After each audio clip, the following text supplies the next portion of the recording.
Father, I'll begin by asking you to give us your name and just tell us your full name, Father. I am Jim Reuter of the Society of Jesus. Arthur Francis Bill Kreutz. Edmundo Martinez. Francis X. Clark, John Krebs, Luigi Moigi, Arthur Andrew Bauer, Miguel Anselmo Bernat. My name is Honesto. My middle name is Chavez. And last name Pagana. I'm Roque Angel Ferrios Iglesias.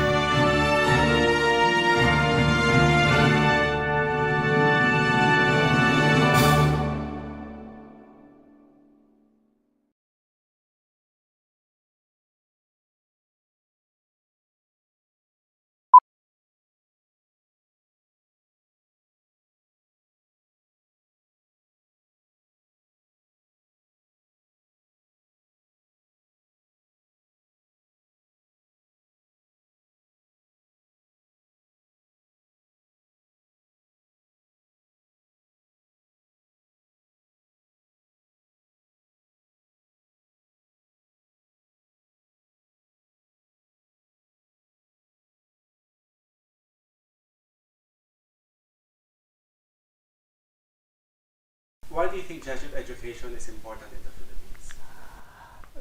Jesuit education in the Philippines has held certain important niches, I would say.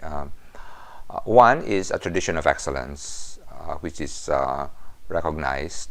And I think wherever the Jesuit schools have been, they've always been seen as among the best and setting standards of excellence in the niches they choose. The other thing that's important is its role in terms of the helping the church be in the secular world. Jesuit schools have, among the Catholic schools, have also been known as the schools that have ventured more into scientific fields and entering into much more secular world, especially in the thinking, in the thinking and the writing. And it's usually been Jesuits or those coming from Jesuit schools that have written about political, scientific, or other things from a Catholic perspective. So that's also been important for the church. I guess, very simple terms, those two have been defining for the Jesuit schools in the Philippines over the last 145, 150 years. Scientifically, for example, if you just take the role of the Manila Observatory, has really created credibility for the church in the world of science. Father, maybe pushing that further, how do you think Jesuit education has figured in the history of the Philippines? Or another way of putting it is, what has been the role of Jesuit education in Philippine history? Well, Ateneo de Manila was one of the key institutions from the Spanish period, and from that period on, it has always been seen and has seen itself as a school for leaders. That was true in the Spanish period with students like Rizal, Gregorio del Pilar, the Lunas, and so forth. So they're already very key at that time. And as Father Bonoan has written, although the Spanish Jesuits did not necessarily teach them to rebel against Spain, they gave them the kind of education that exposed them to the kind of thinking that would eventually lead to them take leadership in the struggle for freedom in the country. That they had that kind of an openness of education, and that continued during the American period, and then beginning even in the so leadership in the intellectual areas. And then beginning even in the 1930s, it was the Jesuits, it was Ateneo, mainly to Father Mulry, Raul Manglapus eventually, and Johnny Tan, and Jerry Montemayor, who began to enter into the world of social reform and creating eventually the Federation for Free Workers, Federation for Free Farmers, so involvement as well in the social concerns of the country. So I think the Ateneo, the Jesuits have defined roles both in the excellence part as well as in social concern time. Not only since the 70s, I remind people that these are already going on from the 1930s, bringing in Catholic social teaching. And then, of course, the Jesuits in the schools in the provinces would be a next phase, pioneering work in establishing excellent schools in Mindanao, which was until after the Second World War was really kind of an outpost now. So beginning Zamboanga and Ateneo de Zamboanga and Ateneo de Cagayan in the 1930s, and then Davao after the Second World War, Naga as well. So creating also centers of excellence. They're all seen as regional centers of excellence where they are. And then when the Jesuits came from China to the Philippines, establishing centers for educations of Chinese Filipinos at Xavier School, in Sacred Heart in Cebu, and in Santa Maria in Iloilo, which may be at a certain point were seen only as a local contribution, as helpful. Maybe we saw it as important for integrating the Chinese Filipinos into the Philippines. But today we see it in a much larger light. We begin to see it as a very important point of insertion into a part of the world where China is becoming more and more important. So the role of those schools is actually more visionary now than we would have thought from their beginnings. And so the connections with the Jesuits who left China in the 1950s, maybe in terms of God's providence, it's probably, its long-term effects are probably clearer today than they would have been 20 years ago. So I think these have all been important to us. The fact that a lot of your key Chinese Filipino businessmen who are now going to China and connecting are friends or alumni, I think are part of our role. Father, since we're moving towards a celebration of 150 years of Jesuit education in the Philippines, what would you consider milestones in Jesuit education over the last 150 years? Well, when I give talks, I say that in the beginnings, of course, the tradition of excellence that Ateneo de Manila had in the Spanish period, its formation really of key leaders, which established our reputation.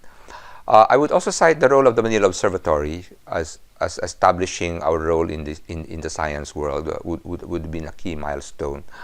And then at the turn of the century, the ability of the Society of Jesus to shift from Spanish Jesuits to American Jesuits, that should not be considered small, because other religious orders took much longer to make the shift. Santo Tomas and the others took much longer to shift from the Spanish period to the American period. So that Ateneo de Manila became therefore a very important institution in the transition of the Philippines from a Spanish to the American.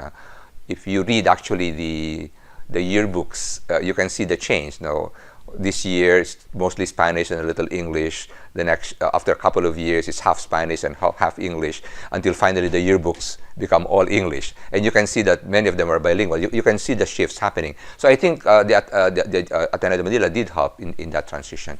So that's one as a milestone. And then I would also take as a milestone the work of Father Mulvey and the others as a very defining moment, the involvement, bringing about Catholic social teaching, creating the Federation of Free Farmers, the Federation of Free Workers, which really served as a basis also for us later on in the 70s and 80s to say that this isn't the first time that we have talked about social reform within Catholic thought. No? And then staying still with Manila, the greater involvement in social reform in the 70s, and I think the very key roles that we played across the country in the transition from martial law. The other key periods really would be the founding of the provincial Ateneos, 1930s for two of them, and late 40s, 50s for the other two. Which also did establish us in a role in the provinces, and then the establishment of the Chinese Filipino schools would be quite defining for us. If you want to take a movement, then I think the defining moments were the transitions in the 70s, 80s to pay much more attention to the faith and justice thrust, and to give much more attention to the formation of students with a deep social concern. It has been a work in progress, but I would say we have really worked with it very, very intensively with with fair success in some places. And I do think that many schools do look to our schools for leadership in that area. Those would be defining things for me. Today, we're beginning to look at new defining questions like Catholic identity, as we look at the country becoming more fragmented and our youth being pulled through so many more religious beliefs. We're beginning to see that we can no longer take Catholic faith for granted, and so we are trying to ask ourselves. So we're now doing a survey, for example, in all our colleges as to what is the situation of Catholic identity in these schools. So I think we have tried to respond to where the country is and the challenges are. And then maybe to push that further, what do you see as the future of Jesuit education in the country? I think we have to take very seriously our role of forming leaders where we are, because for better or worse, we are seen, if you're in Ateneo de Zamboanga, you are seen as forming the leaders for Region 9 and so forth. So Manila, you're seen as forming leaders for the national. I was talking to a group of Stanford students this morning, and they were asking me why we're so involved in national development areas. And I said, well, it's partly our sense of responsibility because so many of our own graduates are in leadership positions and we have to do something for them. And I was telling them that I was at the oath-taking of Secretary Boots Abad last Tuesday last week, and many other cabinet secretaries, undersecretaries took their oath of office, and more than half are alumni. So we have to take that very seriously, which means that we have to take much more seriously both the concerns of forming our students towards, I would say, I guess we used to talk a lot about forming them for justice, but you know, as we talk longer, I would say that I would emphasize a lot more today forming them for love of country.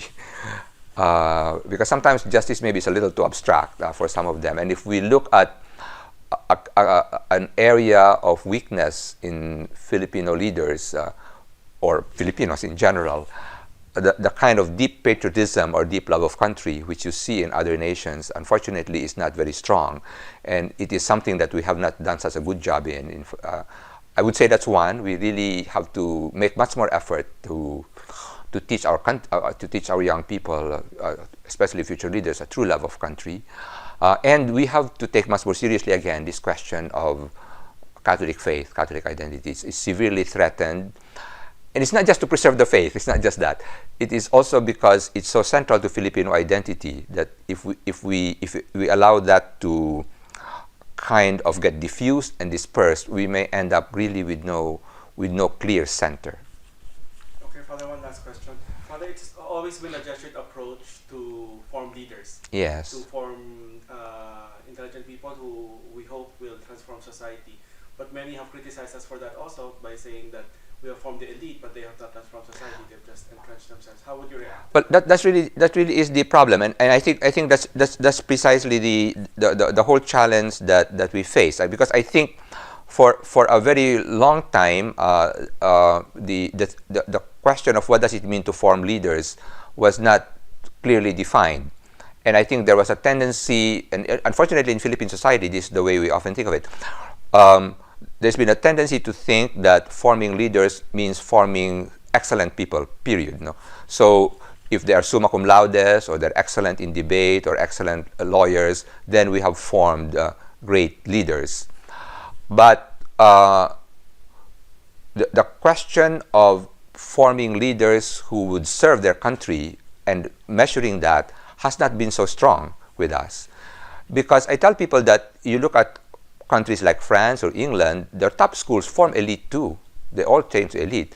But the difference is that they have been able to inculcate in them a deep sense of responsibility for their countries. No? That they consider it, when I talk to talented people in France and you ask them what is their goal, they want to serve government, which is amazing to me. The highest honor is to serve in government, and it's not always the highest pay or anything like that, but it's simply part of the culture. So it's not simply a question of elite or forming. But I think what we have to, the challenge that faces us precisely is, what do we mean by leaders? And how do we form leaders who would be really responsible? Let me just tell you what I would tell people. I said, well, one of these days, we have to stop this habit of, when we introduce a speaker, of going through when they were valedictorian in grade school, valedictorian in high school, they were number one in the bar, and so forth. We should say instead, what have they done for other people? What has Congressman so-and-so really done? Can we begin to introduce them that way? Introduce them in terms of the difference that they have made for people, and therefore measuring leadership not by personal excellence, which can go in many, many ways, but measuring leadership by how they have used their talents, how they have used their talents for others. If we can begin to inculcate that, then maybe a next generation will begin to understand what leadership really means, and maybe we will also. It's also our fault. No, I think we had also taken without critique the idea that once you have formed a person who is excellent, that person is going to be a good leader, but he could just be for himself. And I think that's the problem. So the question of elite in terms of talented, highly developed people can go either way. The challenge that faces us is, how do you really make them to be leaders? In fairness also to our alumni, because sometimes they're criticized, is that people cite, of course, people like Dilangalen and others, but there are people like Butsabad. You could also cite as many who are very committed, and it's also very unfair to them, because you genuinely have people also are struggling to do their best to serve. And so what faces us is, how do we project these people as the leaders we really believe in and want, and tell a younger generation that that's what it means to be a leader. No?